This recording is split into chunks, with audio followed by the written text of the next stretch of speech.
राधे राधे भक्तों, हमारे चैनल भक्ति विद गीतिका में आपका स्वागत है। भक्तों, आज की इस वीडियो में हम आपके लिए पाप मोचनी एकादशी की व्रत कथा लाए हैं, तो बड़े ध्यान पूर्वक सुनिए। महाभारत के युद्ध के पश्चात पड़ाव कुमार अर्जुन ने भगवान श्री कृष्ण से अपने दोनों हाथ जोड़कर कहा, हे मधुसूदन, हे गोविंद, हे गिरधर, हे माधव, आपने हम सब पर कृपा करके हमें फाल्गुन मास के शुक्ल पक्ष की अमाल की एकादशी के बारे में विस्तार पूर्वक बतलाया। उसके लिए आपका कोटि कोटि धन्यवाद। हे प्रभु, अब इतनी कृपा और करें कि उसके बाद चैत्र मास के कृष्ण पक्ष की आने वाली एकादशी का नाम तथा उसकी विधि बता दे। हे माधव, आप कृपा कर मेरी बढ़ती हुई जिज्ञासा को शांत करें। अपने भक्त और सखा का निवेदन सुन श्री कृष्ण ने मंद मुस्कान से कहा, हे पांडुपुत्र अर्जुन, चैत्र मास के कृष्ण पक्ष की एकादशी को पाप मोचनी एकादशी के नाम से जाना जाता है। यह एकादशी समस्त पापों का नाश करने वाली है। इसे करने से बड़े बड़े पाप का पश्चाताप हो जाता है और सारे पाप नष्ट हो जाते हैं। मैं तुम सभी से इसके महात्म की कथा कहता हूँ, ध्यान से सुनना। एक समय की बात है, राजा मंदाता लोमश ऋषि से मिलने उनके आश्रम आए हुए थे। तो जब उन्हें वहां ऋषि से वार्तालाप करने का मौका मिला तो उन्होंने भी यही प्रश्न लोमश ऋषि से किया था जो तुमने मुझसे किया है। अतः जो कुछ भी ऋषि लोमस ने राजा मानदाता से को बतलाया वही मैं तुमको कह रहा हूँ। राजा मानदाता ने धर्म के ज्ञाता महर्षि लोमस से पूछा, हे ऋषि श्रेष्ठ, मनुष्य के पापों का मोचन किस प्रकार से संभव है? कृपया कर कोई ऐसा सरल उपाय बताए जिससे सभी को सहज ही पापों से छुटकारा मिल जाए। महर्षि लोमश ने राजा से कहा, हे राजन, पापों से छुटकारा दिलाने वाली तो बस एक चैत्र मास के कृष्ण पक्ष की पाप मोचनी एकादशी है। उसके व्रत के प्रभाव से मनुष्य के अनेक पाप नष्ट हो जाते हैं। हे मुनिवर, कृपया मुझे उस व्रत की कथा बताएं।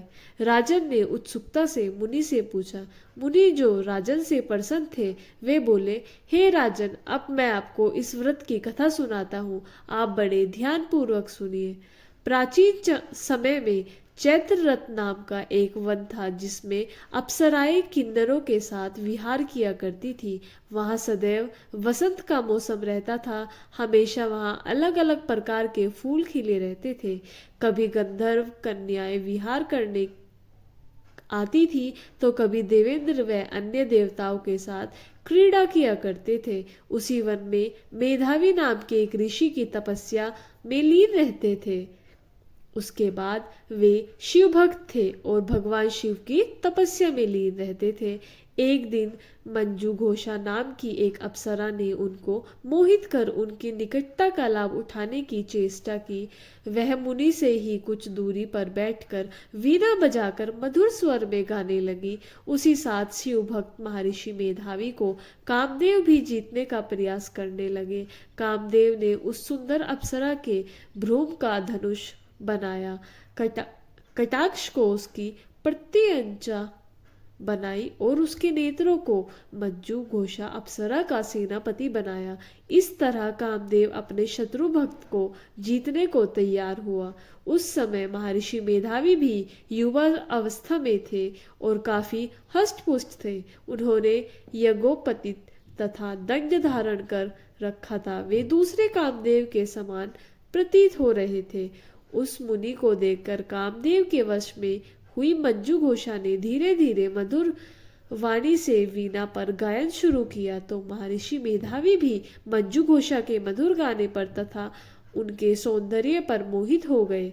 वह अप्सरा मेधावी मुनि को कामदेव से पीड़ित जानकर उससे आलिंगन करने लगी। महर्षि मेधावी उनके सौंदर्य पर मोहित होकर शिव रहस्य को भूल गए और काम में वशीभूत होकर उसके साथ रमन करने लगे। काम में वशीभूत होने के कारण मुनि को उस समय दिन रात का कुछ भी ज्ञान ना रहा और काफी समय तक रमन करते रहे। कुछ समय बाद मंजू घोषा और मेधावी मुनि बोले, हे ऋषिवर, अब मुझे बहुत समय हो गया है, अतः अब मुझे स्वर्ग जाने की आज्ञा दीजिए।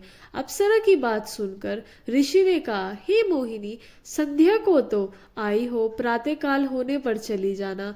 ऋषि के ऐसे वचन सुनकर अप्सरा उनके साथ रमन करने लगी। इसी प्रकार दोनों के साथ साथ बहुत समय बिताया।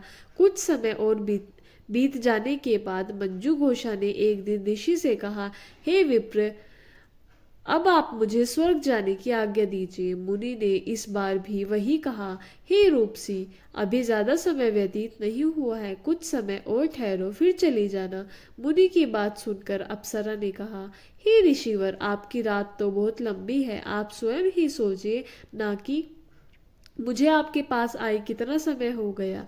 अब और ज्यादा समय तक ठहरने क्या उचित है? अप्सरा की बात सुन मुनि को समय का बोध हुआ और वह गंभीरता पूर्वक विचार करने लगे।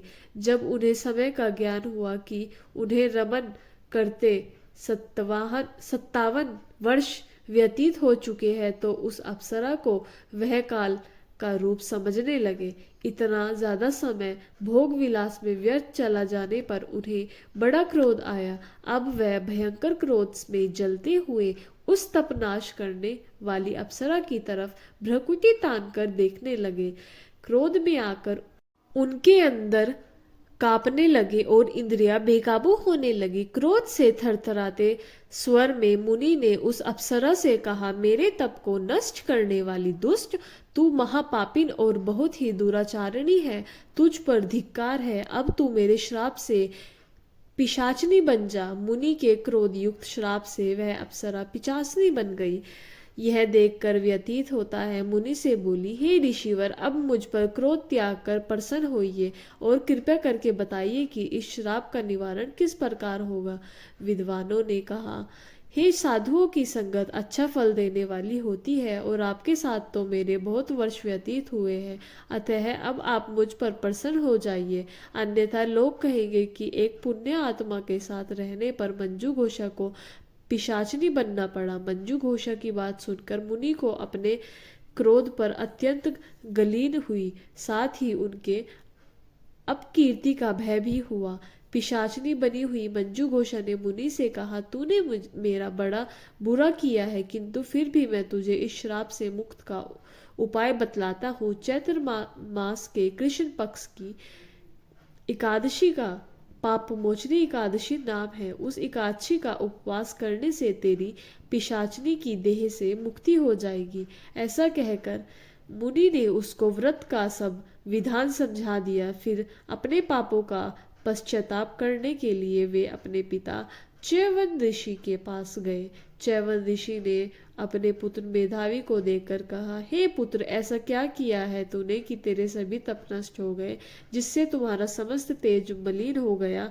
मेधावी मुनि ने लज्जा में सर झुकाकर कहा, पिताजी, मैंने एक अप्सरा से रमण करके बहुत बड़ा पाप किया है। इसी पाप के कारण संभवतः मेरा सारा तेज और मेरे तप नष्ट हो गए। कृपया करके आप इस पाप से छूटने का उपाय बतलाइए। ऋषि ने कहा, हे पुत्र, तुम चैत्र मास के कृष्ण पक्ष की पाप मोचनी एकादशी की विधि तथा भक्ति पूर्वक उपवास करो, इससे तुम्हारे सभी पाप नष्ट हो जाएंगे।